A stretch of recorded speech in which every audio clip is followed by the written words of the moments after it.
The Girl Who Ran for More Part 2. For 2 weeks, Mia didn't leave her bed except to go to school. The thick bandage on her ankle felt like a heavy chain, and every time she heard the distant thud of runners' feet or glanced at the cinder track through her bedroom window, her throat tightened. She'd stuffed her faded running vest at the back of the wardrobe, buried her scuffed spikes under a pile of old shoes, and told herself it was over. What was the point of dreaming if the world kept knocking you down? Then one afternoon, her mom came home early, carrying a paper bag of warm currant buns and a wooden crutch she'd picked up for 50 pence at the village charity shop. She pulled the covers back gently, her hands rough from cleaning and scrubbing, but soft as anything when she touched Mia's cheek. "Come on, my love," she said. "The sun's out,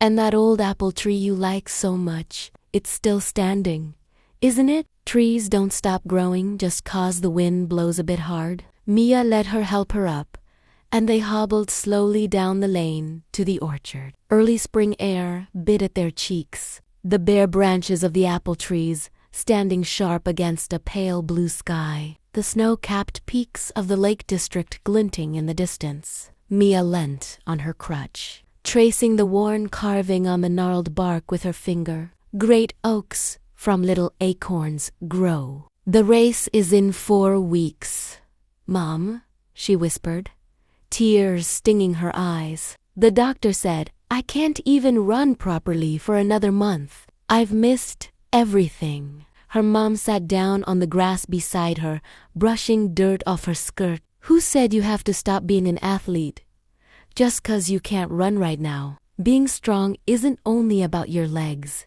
love. It's about your head. It's about not giving up, even when the race feels impossible." That day, something shifted in Mia's chest. The cold, heavy feeling of defeat melted away, replaced by a small, bright spark. She decided she wouldn't wait to get better to start fighting. She couldn't run, so she found other ways to train. Every morning at 5 a.m., she did core exercises on her bedroom floor, sit-up planks, leg lifts, until her muscles burned, and she was so tired she could barely leave her arms. She made her own weights out of old lemonade bottles filled with sand and stones. Because she couldn't afford gym equipment, every evening after school, she hobbled to the track on her crutch and stood at the fence watching the others train. She wrote notes in a tattered exercise book.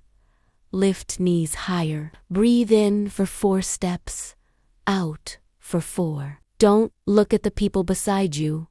Look at the line ahead. The teasing got worse than ever. Chloe, the golden girl who'd laughed at her in the mud, would point and snicker with her friends as she passed. Look at the cripple. She'd call loud enough for everyone to hear. Should've stayed home.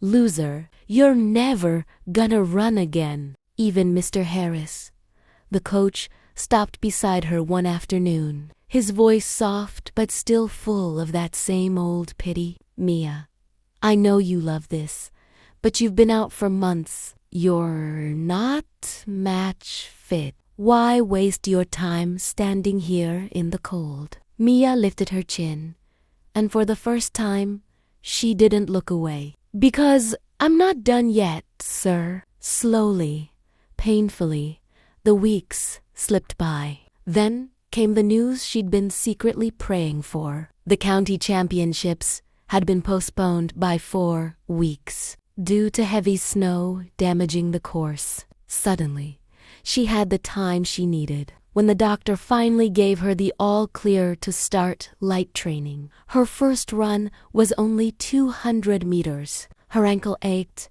her legs felt wobbly and weak like a newborn lamb's, and after 10 steps, she wanted to stop and cry. But she thought of her mom working 12-hour days, of the carving on the tree, of all the cold mornings she'd spent standing at the fence, and she kept going, step by step, breath by breath. At first, she could only run a mile, then 2.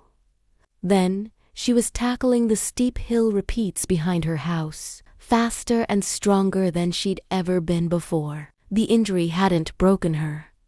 It had made her tougher, more focused, more grateful for every single stride she took. Race day dawned bright and crisp. The sky streaked with pink and gold as the sun rose over the mountains. Mia stood at the start line, wearing her faded blue vest, her secondhand spikes laced tight, the little notebook of notes tucked safely in her pocket. Her mum was standing by the fence, wearing her only nice coat, waving so hard her whole body shook. Chloe was there too, in her brand new matching kit, surrounded by her friends with their expensive cameras and energy drinks. She rolled her eyes when she saw Mia.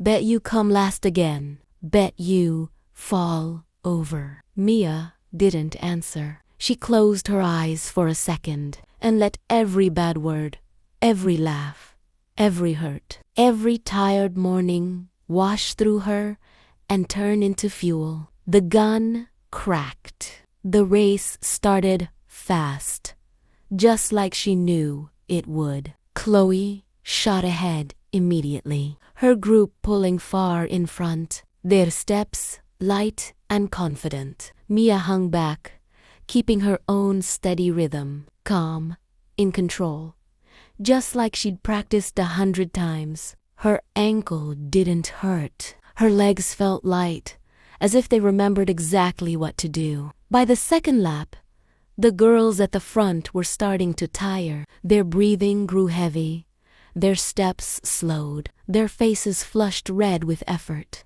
Mia was just getting started. She passed one runner, then another, moving smooth and quiet, until only Chloe was ahead of her. They rounded the final bend, 100 meters to go. Mia could hear the crowd cheering, could hear her mom's voice, loud and clear above everyone else.